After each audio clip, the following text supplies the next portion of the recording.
دوستو السلام علیکم، فقیر سکندر علی آپ کے خدمت میں حاضر ہے۔ دوستو آج میں اس دنیا کی تخلیق کے بابت آپ کو بتاؤں گا کہ یہ دنیا تخلیق کیسے ہوا۔ دوستو یہ اللہ جب اس کائنات کو بنانے کی اللہ نے شروعات کی، وہ کس لیے کی؟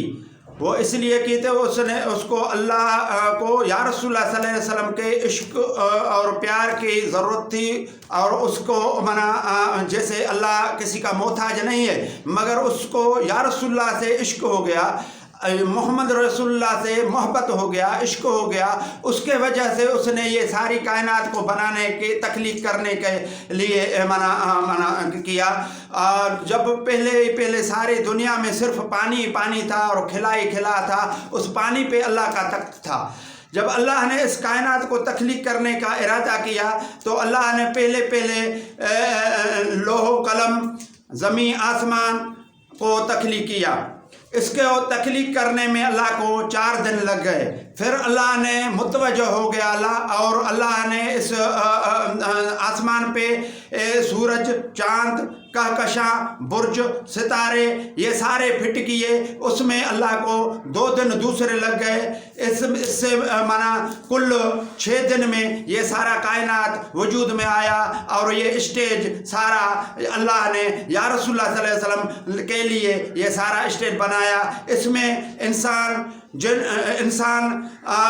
پرندے، جانور، پودے، یہ جیت، یہ سارے جو تھے یہ سارے وجود میں آ گئے۔ یہ سارے کے لیے یہ اسٹیج انسان کے لیے بنا۔ اب یہ انسان کا اس وقت سے شروعات ہوا۔ اب اس انسان کو جب اس میں شروعات ہوا تو اللہ نے پہلے میں تم کو یہ بات بتاتا چلوں، تو جب زمین تھا وہ زمین کھڑا نہیں ہو رہا تھا اور زمین ادھر ادھر ہو رہا تھا، تو اللہ نے اس زمین پہ پہاڑوں کو نصب کیا، پہاڑوں سے میخیں لگا کر اس زمین کو قابو کر لیا، جیسے یہ زمین ادھر ادھر نہ ہو جائے۔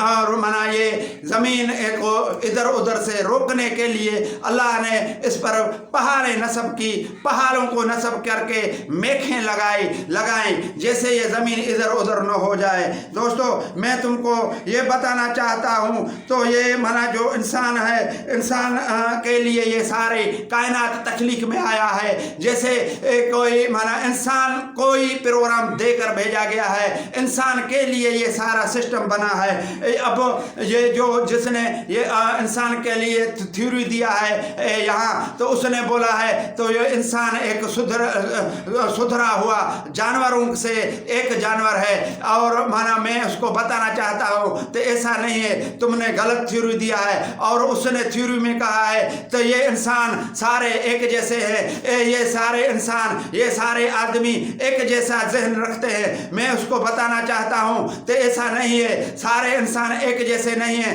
سارے انسان ایک جیسا ذہن نہیں رکھتے، کیونکہ سارے انسانوں کی شکلیں مختلف ہیں، اس کی ذہانت مختلف ہیں، اس کی سوچ مختلف ہیں۔ جیسے اس کے شکلیں مختلف ہیں، اس وجہ سے اس کے سوچ بھی مختلف ہوتے ہیں، کوئی ایک جیسا نہیں ہے۔ کسی کو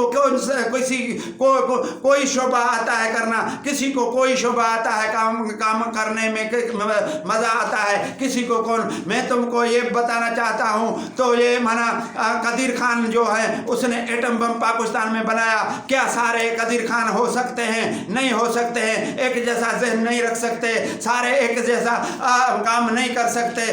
میں اس کو بتانا چاہتا ہوں تو یہ بولتا ہے سارے کا ایک جیسا ذہن ہے، اور یہ اس نے جو تھیوری دی ہے اس میں اس نے کہا ہے تو یہ علم جو ہے انسان کی تیسری آنکھ ہے۔ میں اس کو بولتا ہوں واقعی تیسری آنکھ علم ہے، اس سے وہ انجینئر ہو سکتا ہے، ڈاکٹر ہو سکتا ہے، اور کسی کا آپریشن کر کے اس کے اندر کے سسٹم کو بحال کر سکتا ہے، اس کو ایک ناکارہ شے کو تبدیل کر کے دوسری شے لگا سکتا ہے،